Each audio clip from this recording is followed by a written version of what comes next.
वीर्यं करवावहै तेजस्विनावधीतमस्तु मा विद्विषावहै। ओम शांति शांति शांति। ओम सदाशिवसमारंभां शंकराचार्यमध्यमाम् अस्मदाचार्यपर्यन्तां वन्दे गुरुपरम्पराम्। श्रुतिस्मृतिपुराणानाम् आलयं करुणालयं नमामि भगवत्पादं शङ्करं लोकशङ्करम्। शङ्करं शङ्कराचार्यं केशवं बादरायणं सूत्रभाष्यकृतौ वन्दे भगवन्तौ पुनः पुनः। समस्तजनकल्याणे निरतं करुणामयं नमामि चिन्मयं देवं सद्गुरुं ब्रह्मविद्वरम्। ॐ भद्रं कर्णेभिः शृणुयाम देवाः भद्रं पश्येमाक्षभिर्यजत्राः स्थिरैरङ्गैस्तुष्टुवागुंसस्तनूभिः व्यशेम देवहितं यदायुः। स्वस्ति न इन्द्रो वृद्धश्रवाः स्वस्ति नः पूषा विश्ववेदाः स्वस्ति नस्तार्क्ष्यो अरिष्टनेमिः स्वस्ति no बृहस्पतिर्दधातु। Om Shanti Shanti.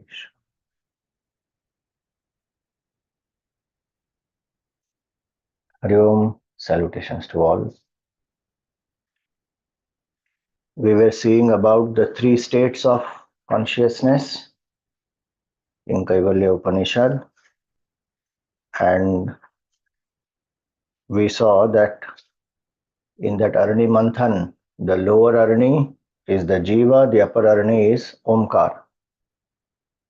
Now both the Aranis are being described. So the lower Arani was described in this mantra from 12 to 14. The lower Arani is described, and again the upper Arani is described in 14 and 15. So the three states were explained, that infinite consciousness, forgetting itself because of its own power of Maya, identifies with one body. Sa eva Maya parimohitatma shariramastaya karoti samyak. And karoti sarvam. Identified with one body, forgetting itself as pure consciousness, feels itself as this individuality, Mr. So-and-so, feels incomplete. And then to seek completeness, Tri Annapanadi Vichitra Bhogaihi. All kinds of sense enjoyments one is engaged in, because one has forgotten one's own nature. Anna, Pana, all these are called Vichitra Bhoga. From Upanishad standpoint, they are Vichitra only. Why? It may look normal to us, what is there in food and drink and even sensual enjoyment or carnal pleasure, what is so Vichitra about it? It is Vichitra for the human being because we have the buddhi to do vivek, sukha dukha vivek. Where is the source of happiness and where is sorrow coming from? We have mixed up both. We think bhoga is a source of happiness, and to sit quietly is sorrow. That is a Maya. Vichitra it is. What is the source of happiness is myself, that I have forgotten. And the world which is the source of sorrow, I think that is happiness. Bhagavan himself says that dukkha yona evate nateshu ramate buddha. Adyantavanta kaunteya nateshu ramate buddha. Wise people don't engage in it. Why? Because they are beginning, they are ending, and they are womb of sorrow. Dukkha yoni they are, the sense enjoyments.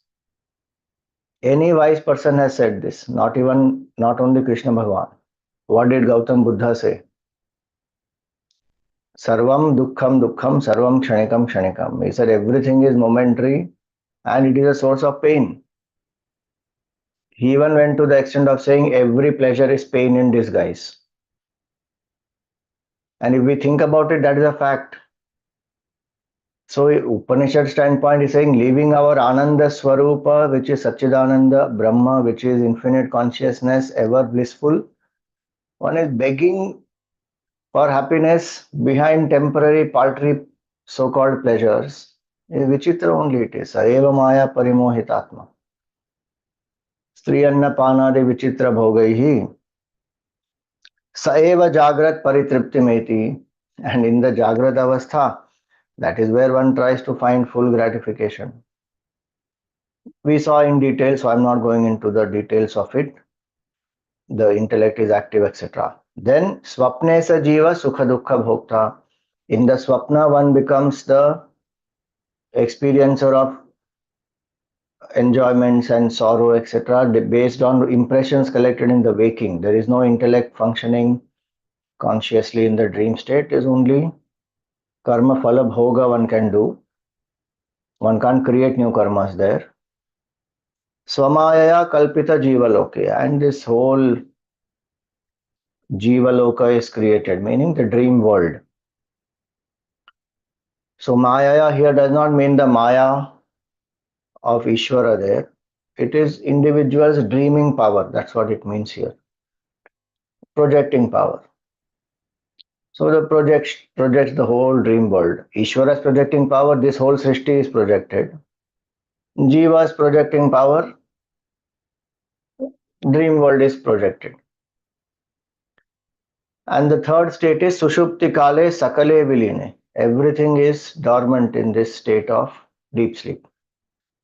Tamo Vibhuta, completely overwhelmed by tamas. There is ignorance in that state, so it is not a state of illumination.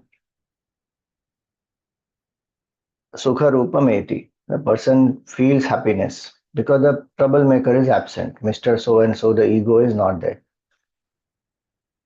Now it is said, Punascha.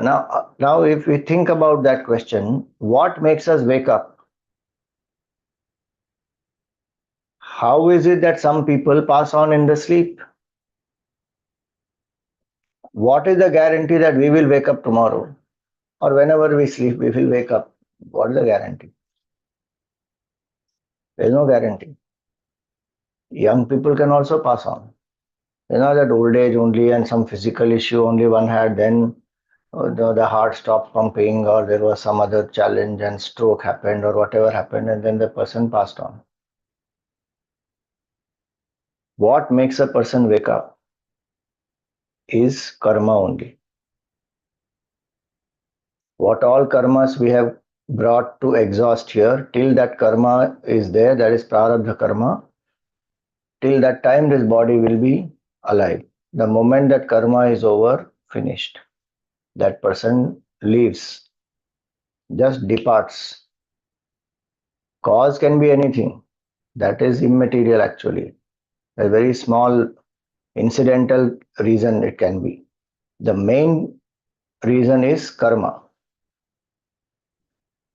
It is our karma which makes us wake up. Because the karma has to be exhausted, I need to be in a certain even dream state as well as waking state. Karma exhausts in both. And for that, I need certain experiences. So I can't be in the Sushupti avastha for long. So I will be pushed out. By what? By my own karma. It is that same karma which pushes out the jiva even from Nirvikalpa Samadhi. Some karmic things are there to be exhausted, so even if one goes into Nirvikalpa Samadhi, one will be pushed out. Again and again the abhyas has to be done, abidance in that state. Then a person gets Sahaj Samadhi, which is realization, Yad Gatva Nanivartante. So karma is very powerful force. One should never underestimate the power of karma.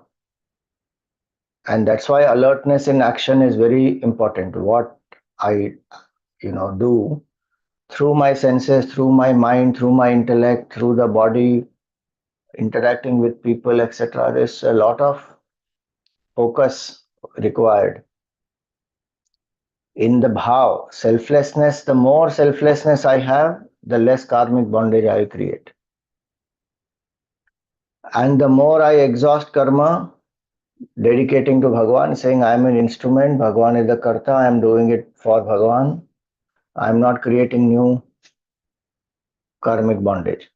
So, Punascha Janmantara Karma Yoga. So, as we saw, Karma Yoga here does not mean selfless work here.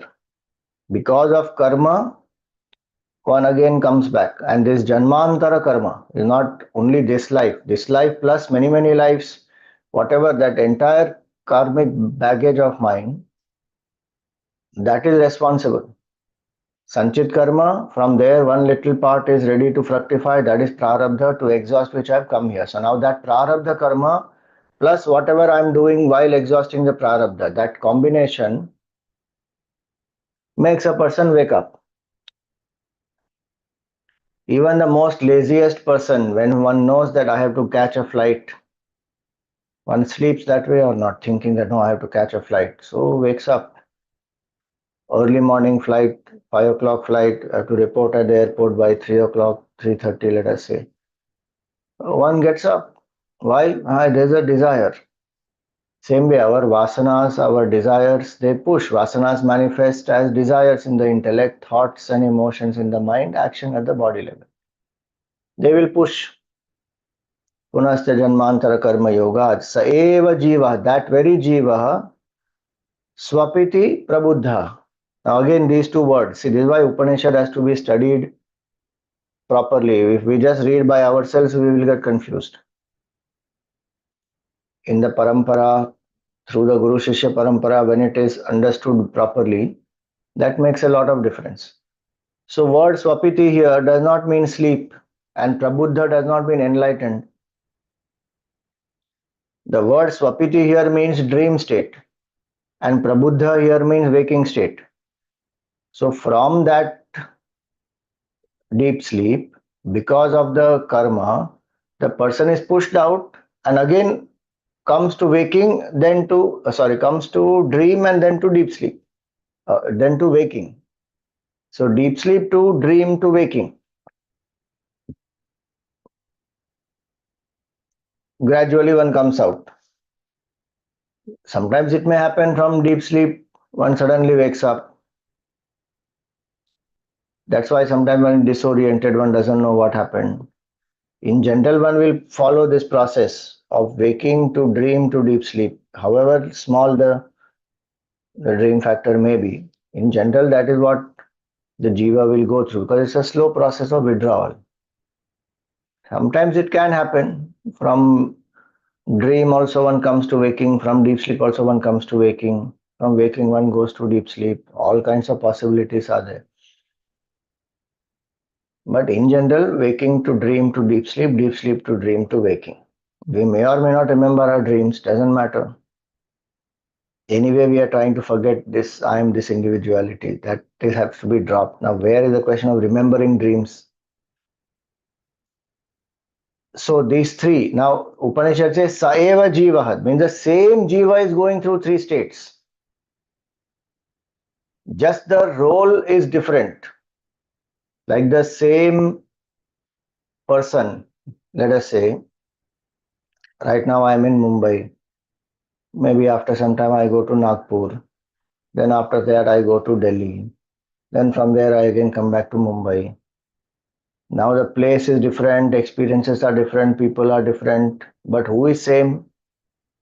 I, the experiencer who went through Mumbai, Nagpur, Delhi, is same. Same way, the Jiva, Mr. So and so, the waker. In technical language in Vedanta, we say the waking entity is called Vishwa. Consciousness identified with the waking state, with the body, mind, intellect, going through the waking state is called Vishwa. Consciousness identified with the mind predominantly. Buddhi is dormant, body we are not aware of. So predominantly identified with the mind, and which we call as the dreamer, that is called in Vedanta as Taijasa. And consciousness identified with the causal body, ignorance, vasanas, where BMI has become dormant. That deep sleeper is called Prajna. So this Vishwa, Tejas, Prajna, they appear to be three different entities, but they are one only. From whichever standpoint we see, they are one. Consciousness also is one, illumining all and not being affected by any, as well as the jiva who is going through it also. Only certain aspects of that jiva's personality become dormant, but it is the same jiva. Lucky, na, it is same jiva. Otherwise, one jiva went to dream, another jiva only wakes up. Baapre, confusing it will be. Saeva jiva, that same individual who has gone from waking to dream to deep sleep. Yes, in dream one takes up various, possibly other roles, identities also. And in deep sleep one is not aware of anything. But when one comes back from the deep sleep to dream to the waking, it is the same entity who has woken up. Saeva jivaha swapiti prabuddha, comes from dream, from deep sleep to dream and dream to waking. In this way, puratraye kridati yashcha jivaha. One who goes through this modification from Vishwa to Taijasa to Prajna to Taijasa to Vishwa and goes on. Puratraye kridati yascha jivaha. That is jiva, one who goes through these three states and goes through modifications in these three states.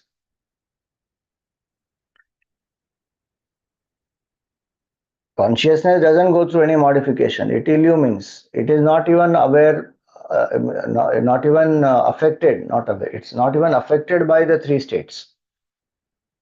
Like the illuminer is never affected by the illumined.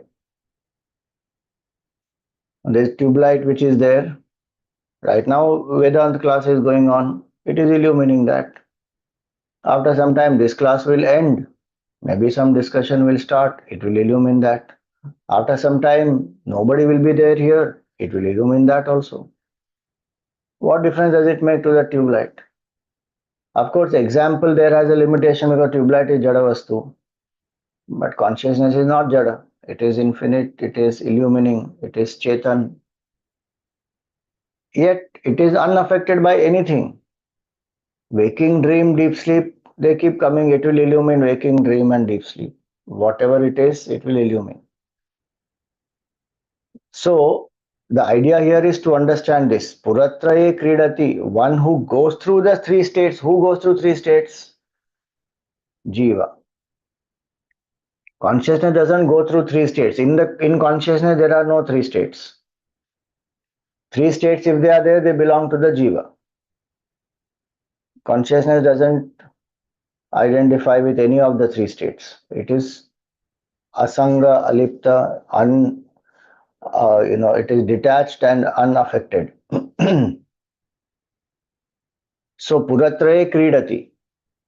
What a nice word Upanishad has used. The one who sports, one who plays in the three states is the jiva. And actually it is a sport only. We get very identified with things and people and our desires and attachments, etc. Then it becomes very real to us and difficult. Situations come, we feel sorrow. Success comes, we feel elated. If we remain detached, all that will keep happening, but one will look at it as a sport. There is some play going on. How we watch movie. Some people get identified with that character so much and they will cry also, they will weep, they will feel sad, oh, this is what happened. Other person is sitting and watching, okay, okay, oh, good acting, nicely is crying, oh, making others also cry. Watching with detachment. Not that one is not feeling that emotion, whatever that character is going through, but has a certain detachment. Watches it as a sport. So, Puratraye kridati yascha jivaha. Now comes the important line. Tatastu jatam sakalam vichitram. It is this jiva who has forgotten himself that I am consciousness, identified with one. Because it is from this consciousness only everything is born. The Jiva has forgotten that. So what do I think? I am born into this world. What is Vedanta saying? Arey Baba, world is born into you. You are not this Jiva who is born inside the world. You are consciousness illumining the whole world. In you the world appears, stays, disappears. You are unaffected, infinite Chaitanya Parabrahma Tattva. That is the upper arani. Tatastu jatam sakalam vichitram. What is that? Adharam anandam akhanda bodham. Yasmin layam yati purastrayam cha. So this first three lines, they are about the lower arani. The next three lines of this 14th mantra, they are the upper arani. Omkar. Lower arani is the jiva, going through waking dream, deep sleep. Upper arani is the omkar. That omkar and three states, akara, ukara and makara. Akara represents waking state, ukara represents dream state, makara represents deep sleep state, meaning the Vishwa Tejas Prajna. The purpose of knowing that is what? The fourth state, which is Turiya Avastha, which is Atma. Soyam Atma Chatushpat, Mandukya Upanishad says that Atma has as though four legs. What are they? Waking, dream, deep sleep. The same Atma is the waker, dreamer, deep sleeper, identified with waking, dream, deep sleep. And when not identified with anything, it is pure consciousness. So there is no astitva of jiva only actually. What we call as jiva, I, Mr. So and so, is Atma only identified with one. There are not two things, Atma separate, jiva separate. No. Atma only appears as the jiva. The actor and the role are not two different things actually. The actor only has become that particular role for that moment. If the actor withdraws from that, the actor is separate, independent, not affected by the role. Actor takes up the role, leaves it. Same way, Jiva goes through this Puratraya, and it is this Atma only which has appeared as Jiva, and so that Atma is the very source of the whole universe. This is Brahma Vidya. Tatastu jatam sakalam vichitram. If we analyze that statement, it means that this Atma, which has become the Jiva because of identification, is the very Brahman, which is the cause of the whole universe. That is called Brahma Vidya, where Atma and Brahman are essentially one. That is the revelation. So even before the Mahavakya comes, Tatvam Eva Tat will come, 16th mantra. Before that itself, the Upanishad has told, Tatastu Jatam Sakalam Vichitram. It is from this Atma, the whole universe has manifested. Means what? This Atma is only that Brahman. Because Atma is the self illumining the individual BMI, Brahman is the substratum of the whole world. And this line, Tatastu Jatam Sakalam Vichitram, says this Atma only is that Brahman. So we don't have to become Brahman. We don't have to do sadhana to expand our consciousness to realize Brahman. Increase your aura, increase your energy, raise your frequency. Anything is going on in the world today.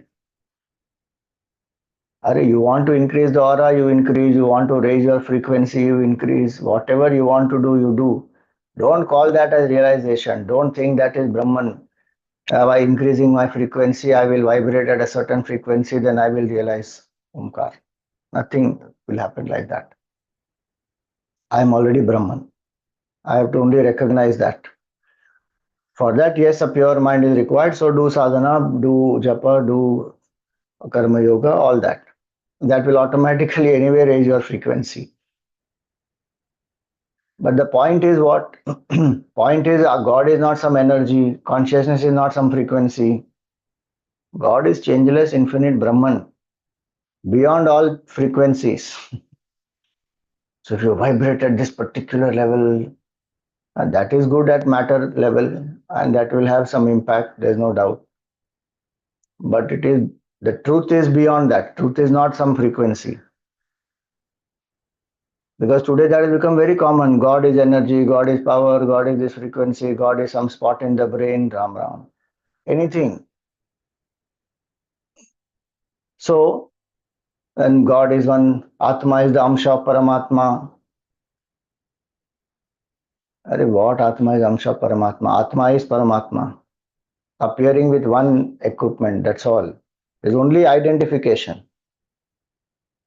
So what is required is disassociate, meaning drop the false identification, not even literally disassociate.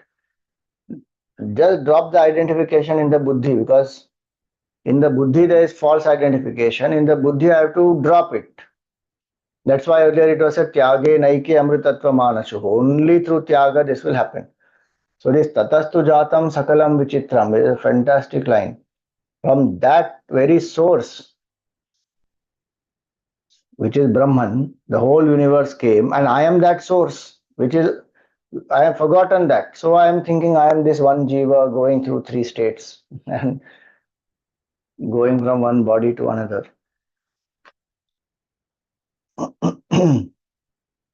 So here, what is the nature of that Brahman?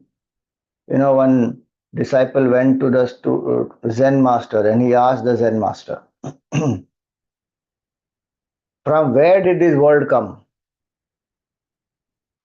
And the Zen master gave a fantastic reply. He said, from where this question came, from there the world came.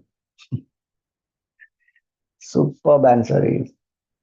From where this question came, the world came. From where did this question come from? It came from my buddhi. And buddhi is illumined by consciousness. Without that, the question will not come. That consciousness is the source of the whole world. There is no individual consciousness in us which is separate. So many people think like that. Consciousness of ant is small, consciousness of elephant is big, consciousness of dinosaur is biggest. Array.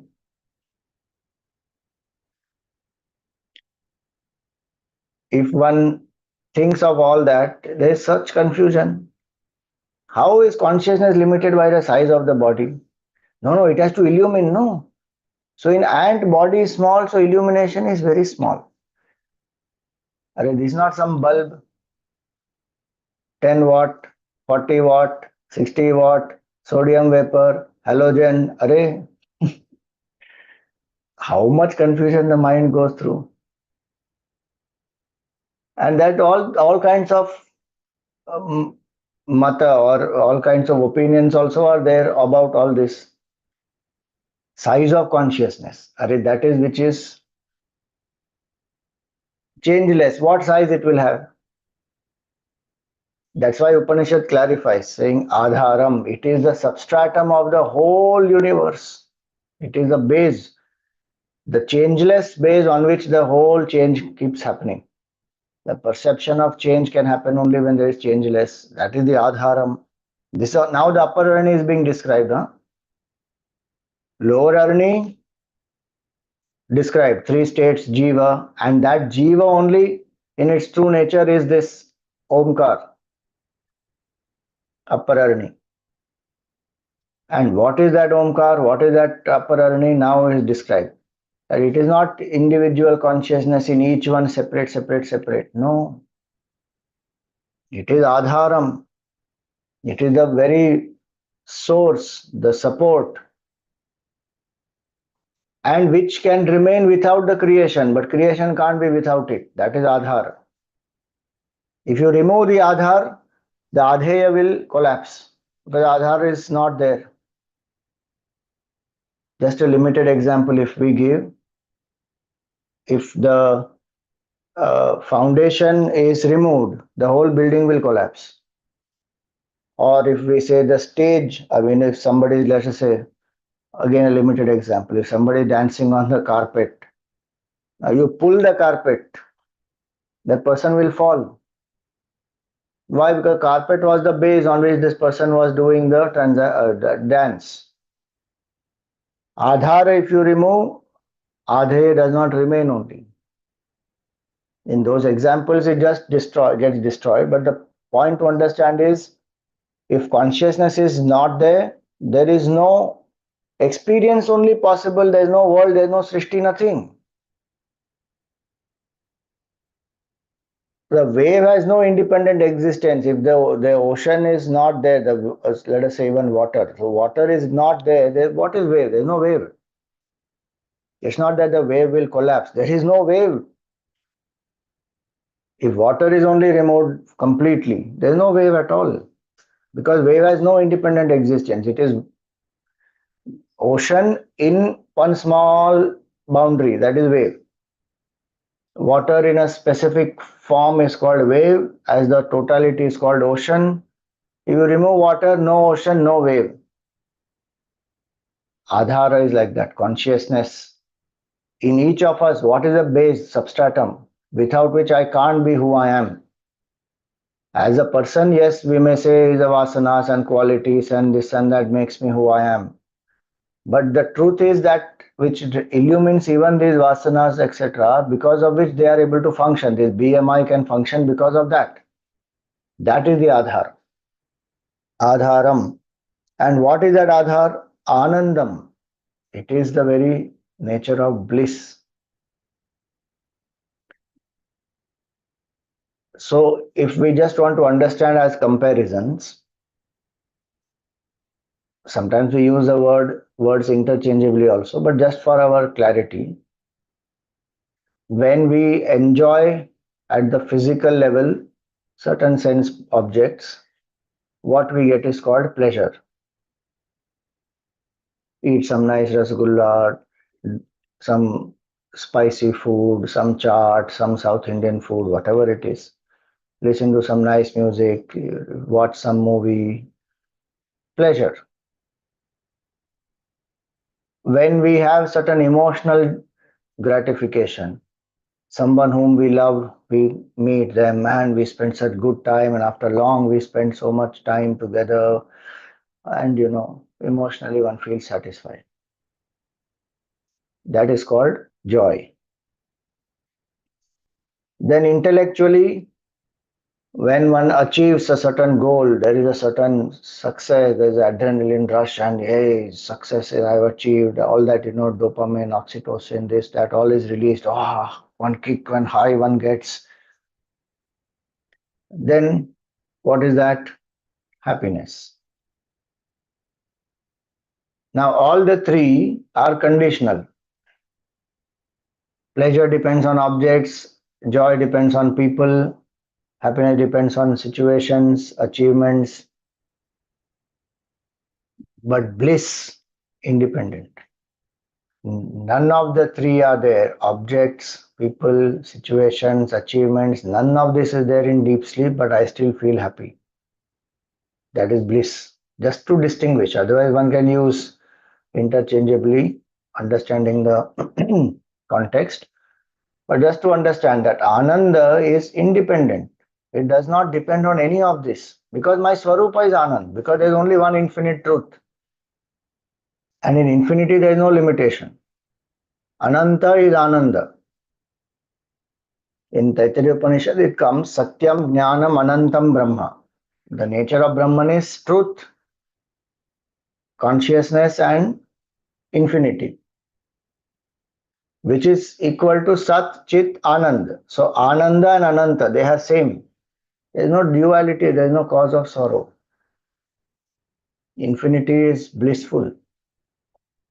So Ananda Rupam, Adharam, Anandam, Akhanda Bodham, unbroken awareness it is. It will illumine thought. Thought has a boundary. Right now, Kaivalya Upanishad thought is going on, then breakfast thought will come, then the work thought will come, then some person meeting thought will come. It will keep coming. One thought will limit the other. Now, breakfast thought, at that time, Upanishad thought is not there. Meeting thought, that time breakfast thought is not there. Each thought will limit the other. There is khanda, boundaries, breaking. Everything will have some limitation or the other. Body also has from here to down, it is, that's all. Toe to the top of the head, that much is the boundary. Then there is space. Then there are some other objects. So there is a boundary, there is a khanda. Emotions also are like that. They come, they stay for some time, they go, another emotion rises. So thoughts, emotions, body, money, people, objects, everything has boundaries. Limited, limited, limited, limited. Consciousness illumines all as it is. It has no boundaries. The truth in us does not have any boundaries. I am, I am, I am. That remains I am only. I am tall, dark, young, handsome, thin, fat, ugly, whatever, rich and poor and atheist and believer and non-believer. All these are attributes of the BMI. I am is Akhanda Bodha. It will always remain I am. It will never become I am not. Other things become I am not. They go out of existence. They perish. Awareness doesn't get perished. It is not perishable. It is pure consciousness all the time there and here and now. It is not somewhere out there. Adharam Anandam Akhandam Bodham. So if we actually see what is indicated is Sachidanand. Adhara is Sat, Akhanda Bodha is Chit, Ananda is Ananda. So Atma's nature is Sachidananda. That Atma is very Brahman. Already indicated in these two lines. Yasmin Layam Yati Puratrayam Cha. In which these three states come and go. It remains unaffected. It comes and goes. Sometimes things come and go, they will make all the change. Cyclone comes and goes. Baapre, what devastation it causes. So just because it comes and goes doesn't mean anything that it is changeless. Many things come and go, they devastate. Or they even construct. Either ways it can happen. Some great leader, few years, and the whole country is lifted to such great heights. Why? Because that person did so much of inspiring work, put the country before the self, inspired everybody started working hard. Then the person left. Because life is short. Came and went. But uplifted all. So many Mahatmas like that. So many great achievers, leaders. So the point is, come and go. It will have its impact. What is it here? Yasmin layam yati puratrayam cha. In which the three states dissolve, disappear. Layam yati puratrayam cha. So one comes, other goes. That is the indication. They don't remain together. They keep coming and going. The very fact that they come and go means that there is something which is the base on which this coming going happens and which is common in all the three states. Think about that. If the waking entity, Mr. So and so, the Vishwa, is different from the Taijasa, because in dream one can take up other identities also. And in deep sleep, there is no identity I have. Yet, how do I remember the dream and the deep sleep if I was not there? That is called Avasthatraya Vivek. The discrimination about the three states.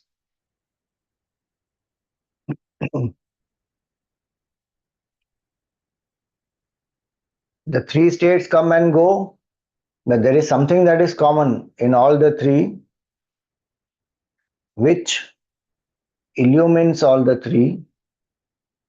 And in the presence of that, the mind records everything. And then in the waking state, one is able to say, oh, this is the dream I had, this is the deep sleep I was in, because there was consciousness in all. So that state is the Atma. Now, this Puratraya, last time we saw, is the word Puratraya is also used with the reference of the Puranic references in Shiva Purana and other places about the Vadha of Tripurasuras. Tripurasura, so Purari, when we say Purari Purvanandanam, so Purari is Bhagavan Shiva, who destroyed this Tripurasuras, these three asuras who had got a boon saying that Bhagavan Shiva only will kill them.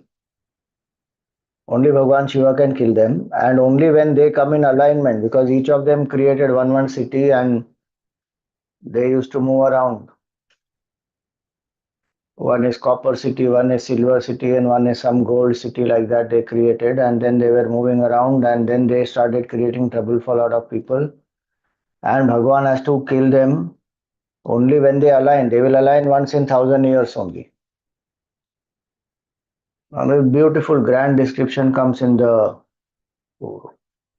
Puranas that Shivji takes a special chariot. The Meru mountain is a chariot. Very interesting that whole analogy is. The Meru mountain is the chariot. Sun and the moon are the wheels. Brahmaji is the charioteer. And Shivji has his bow. Pinaki is the bow of Shivji. And Vishnu Bhagwan is the arrow. This is the description given. Some more description in detail is given, but basic main things are these. And now Shivji is waiting when they will align all the three states, means three Rakshasas. He leaves the arrow, misses the target. Why did Bhagavan miss the target? Is he a bad shooter? No. He thought, what happened? How did I miss the target? Now he missed the target means 1,000 years we have to wait again. Then he realized, I didn't worship Ganeshji.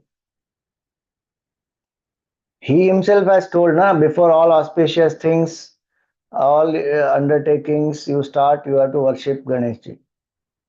He recognized, I didn't worship Ganeshji. This is all there in the Purana. One may say, what is this? Shivji is the father, Ganeshji is the son, and he has to worship the son. That is the point. He is not, at that point, Ganesh is not his son. Ganesh is Parabrahma Tattva only. And Shivji will worship Ganeshji.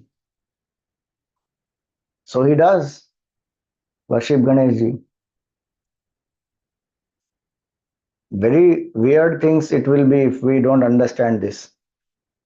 Shivji's and Parvatiji's marriage, Ganeshji is present. How is that possible? People will say. Because as a form, we think of Ganeshji as okay, he is created after they got married and Mother Parvati created from the sandalwood on her body and all that. That is only as a form, but Ganesh is Parabrahma Tattva. That is the indication there. So Shivji actually worships Ganeshji, and then again he is ready and waiting. And this time when they have aligned together, one shot the arrow pierced,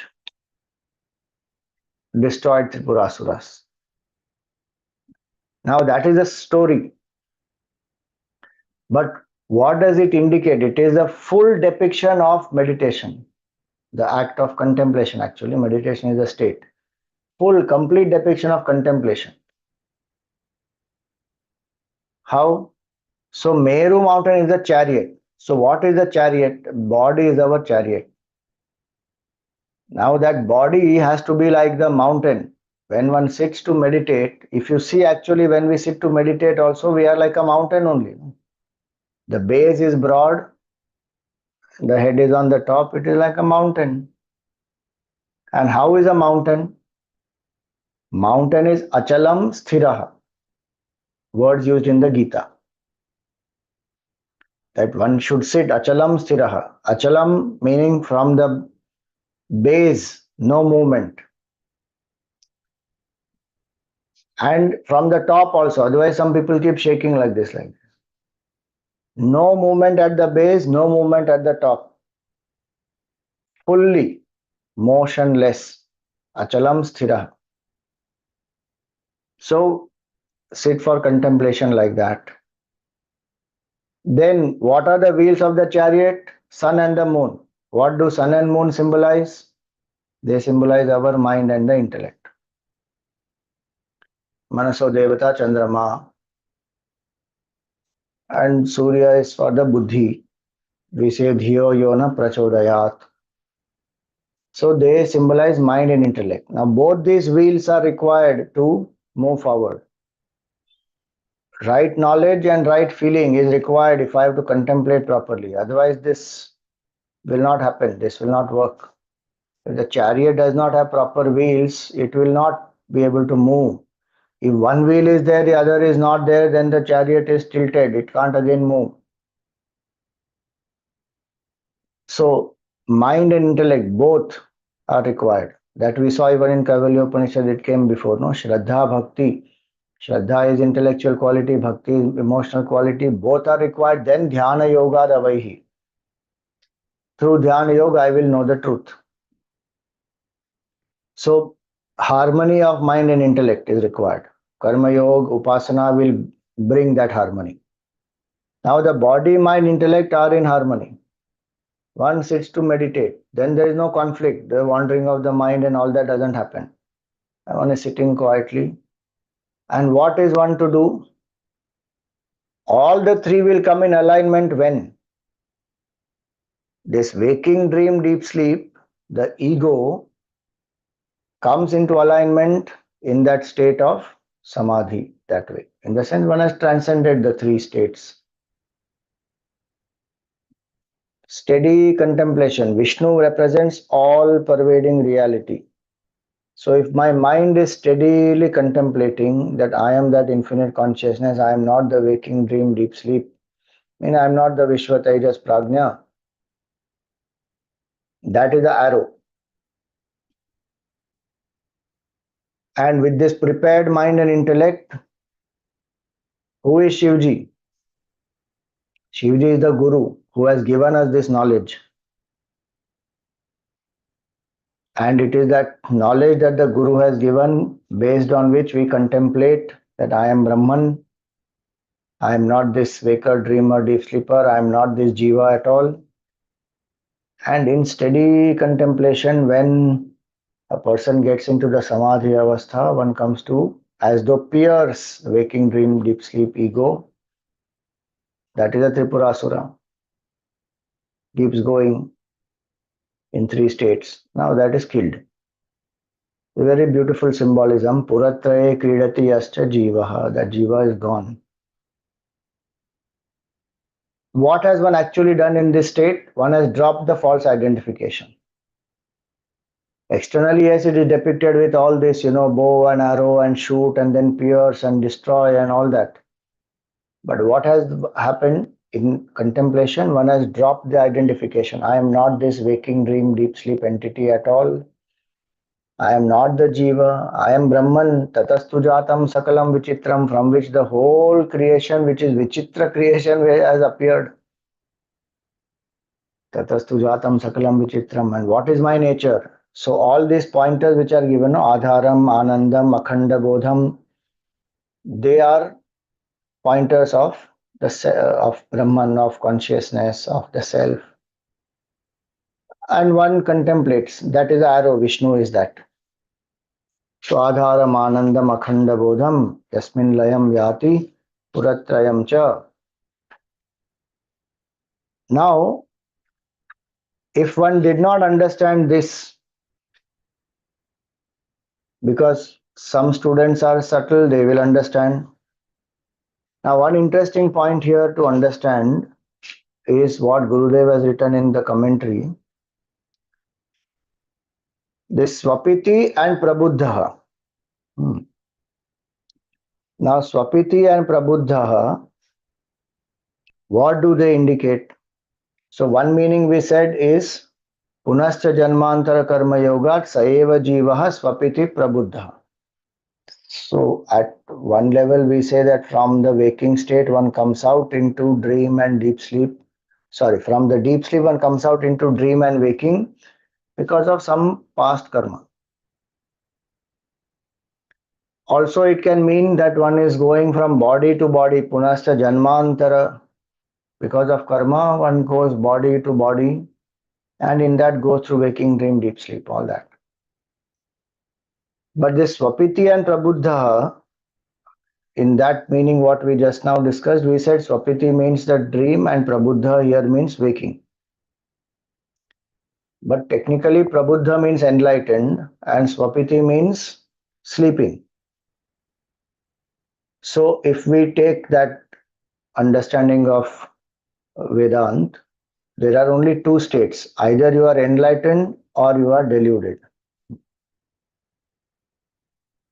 So, in that enlightened and deluded,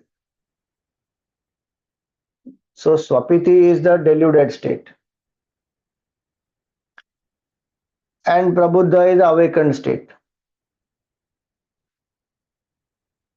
So there is no in between. One can't say I am 50% enlightened and waiting for another 50%. Or I am 70% enlightened, now 30% only balance remaining. Either one is enlightened or one is not enlightened. Ignorant or aware. Full stop. Now that ignorant state is where one says waking, dream, deep sleep, I identify with, so I am Mr. So and so, the Jiva. Saeva Jiva Swapiti is in delusion. Gaudapadacharya ji, in his Mandukya Upanishad, he classifies the three states, and he groups waking and dream together and deep sleep separate. Where he says deep sleep is non-apprehension, I don't know who am I, and dream and waking are equal to each other, where there's a misapprehension, where I think of myself as either the dreaming entity or the waking entity. So for him, there are only these two. One is this state, which is what you call ignorant state of deep sleep, non-apprehension, tamas, avidya. Another is the next two, misapprehension state. So for him, the waking and dream are same, which if we go in deep Vedant, they are actually same.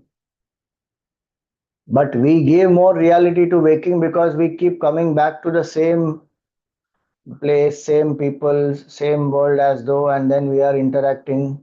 So we think this is more real because dream keeps on changing and we don't go back to the same dream. But from Vedant standpoint, waking and dream are same.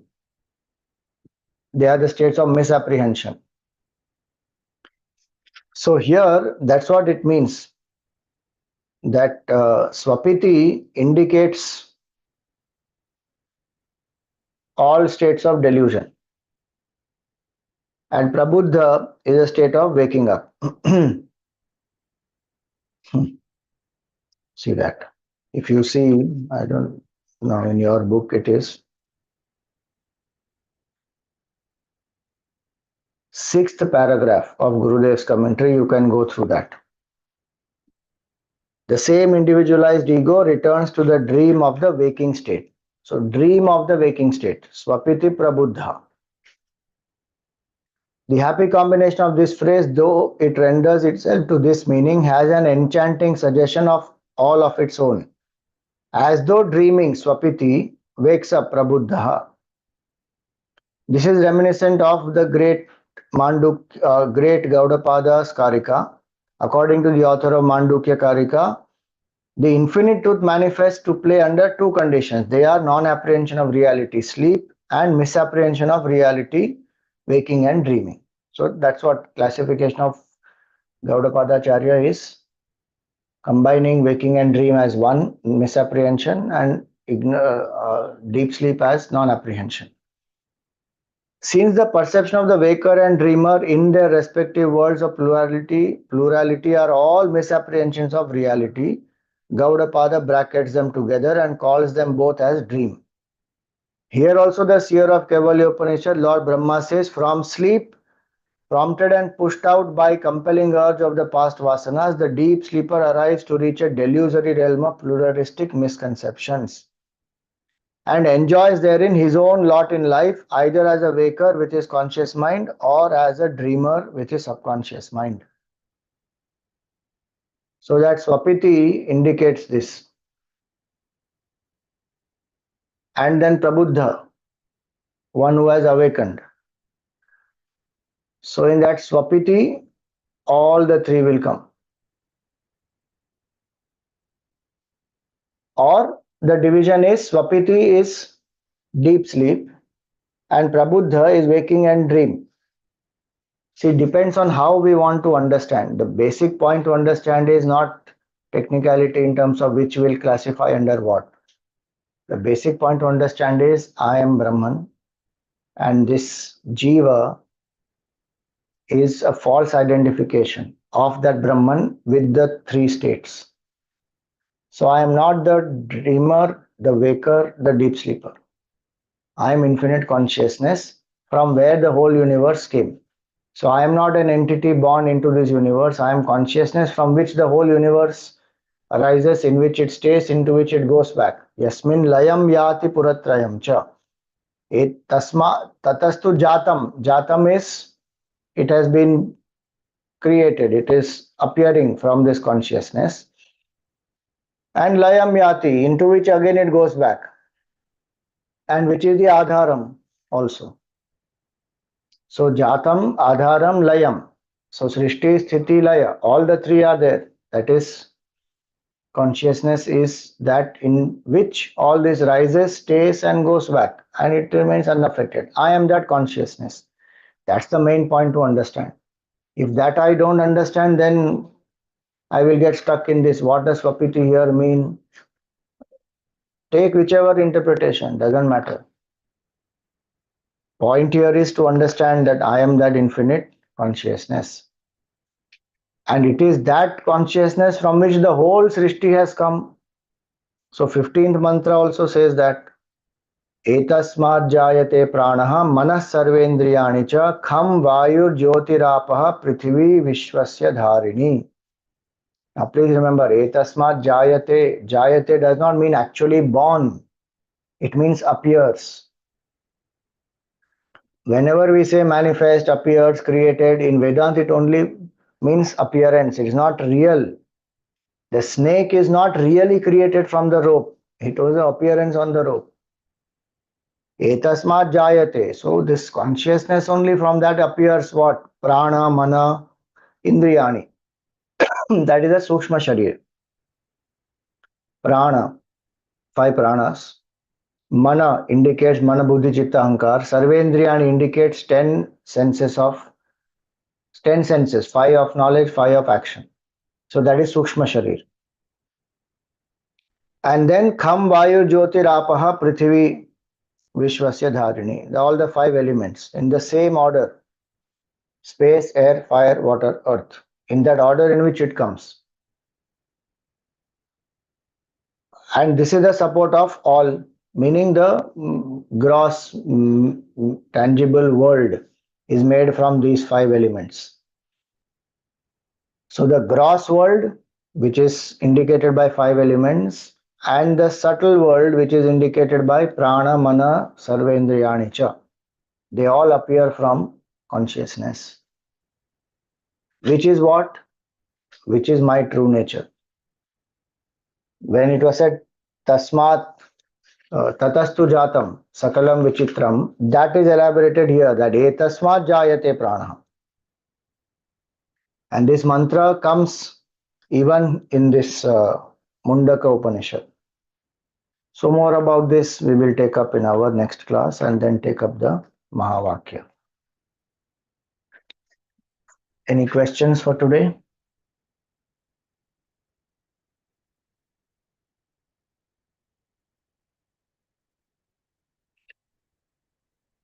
ॐ पूर्णमदः पूर्णमिदं पूर्णात् पूर्णमुदच्यते पूर्णस्य पूर्णमादाय पूर्णमेवावशिष्यते ॐ शान्ति शान्ति शान्ति। हरिः ॐ श्रीगुरुभ्यो नमः। हरिः ॐ।